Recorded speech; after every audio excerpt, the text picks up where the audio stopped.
the 8 limbs of yoga.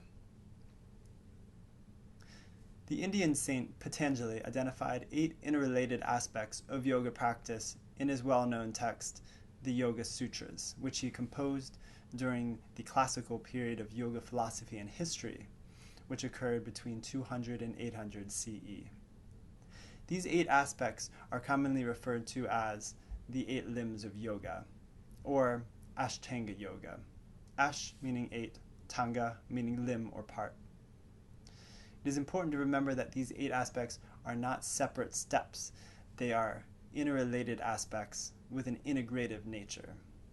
In other words, working to master one limb of yoga practice will bring you closer to realizing the other 7 aspects. The purpose of this 8-limb system is to enable a person to develop and refine their body and mind as a whole system, ultimately to achieve peace, bliss, and union. So what are the 8 limbs of yoga? The 5 yamas, the external restraints. The first limb of yoga practice is yama. Yama means external restraint. This helps to guide the practitioner while living in the outside world. There are 5 yamas. Ahimsa, non-harming. This includes not causing harm to others as well as to yourself, neither by thoughts, words, nor actions. Satya, truthfulness. This involves upholding honesty, forgiveness, and non-judgment. Asteya, non-stealing. This involves not taking things or resources from others and requires developing a sense of self-sufficiency and properly managing one's resources. Brahmacharya, sensory control. This involves managing emotions and how you direct your energy. Aparigraha, non-possessiveness. This involves letting go of greed and seeking only what is needed. So these 5 yamas help us to attain peace and stability as we live in the outside world. The 5 niyamas, the internal disciplines. The second limb of yoga practice is niyama. Niyama means internal discipline. This helps the practitioner to clarify his or her internal world and to understand personality. There are 5 niyamas. Saucha, purity. This means keeping your thoughts, speech, and body balanced and pure. Santosha, contentment. This means being happy and grateful as you are without feeling the need or desire to change things from how they are in the present moment. Tapas, purification. This means self-realization, which can be achieved through the determination and heat of effort created in your practice. Svadhyaya, study. This includes reading, reflection, and meditation. Ishvara Pranidhana, surrender. This means being devoted to your divinity rather than your personal desires.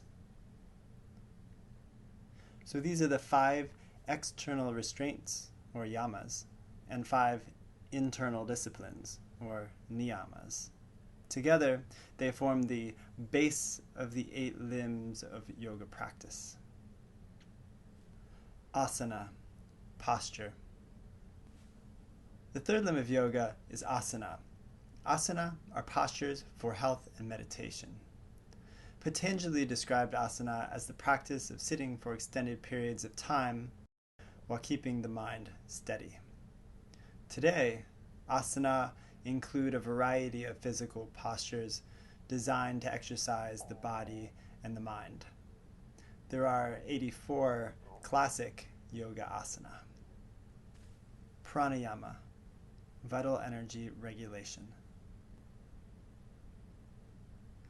The fourth limb of yoga practice is pranayama. Pranayama, also called breathwork, involves the regulation of the vital energy in our body. Prana refers to the vital energy in each atom of each cell in our body.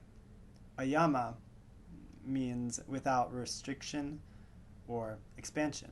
So pranayama refers specifically to the practice of expanding the vital energy in our body. It is through our breath that we're able to access and elevate this prana. Pranayama promotes health and vitality in the body, increases focus, balances emotion, and promotes a feeling of connectedness.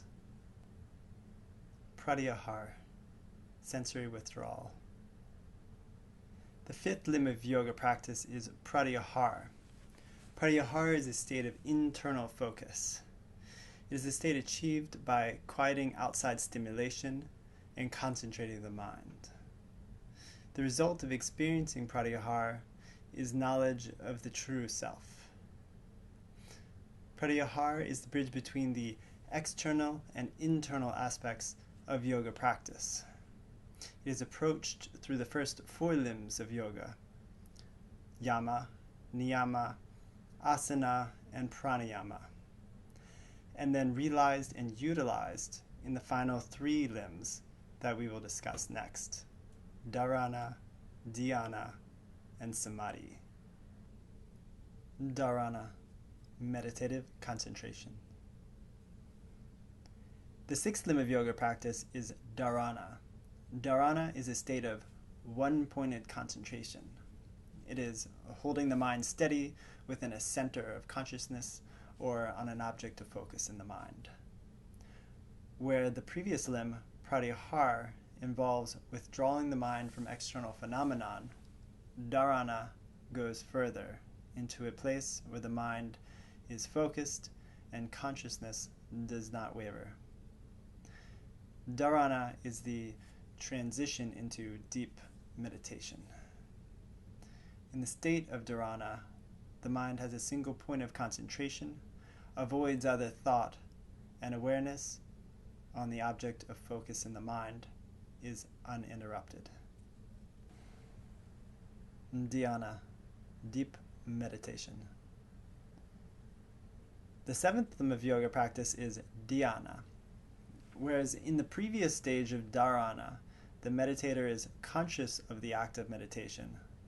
In Dhyana, consciousness of the act of meditation dissolves, and there is only the consciousness of being and the pure concentration upon the object of focus.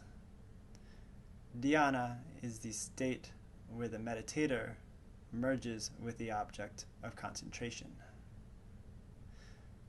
In this state, there's a continuous flow of thought waves to which the meditator does not react. One is aware of thought, but not involved with it. Dhyana is the instrument for separating what is real from what is not real to gain true self-knowledge. Samadhi, merging. The eighth and final limb of Patanjali's Ashtanga Yoga is Samadhi. In this final stage of deep meditation, the ego mind too dissolves, and the meditator totally merges with the object of concentration, which is usually God or the self as an expression of the divine. To summarize, the eight limbs of yoga as described by Patanjali is a system for refining and developing the body and the mind. The first four limbs, Yama, Niyama, Asana, and Pranayama, serve to prepare the body and mind for the deep meditative work involved in the final four limbs of Pratyahar, Dharana, Dhyana, and Samadhi. The purpose of the eight limbs of yoga is to enable a person to develop their body and mind as a whole system, ultimately achieving peace, bliss, and union.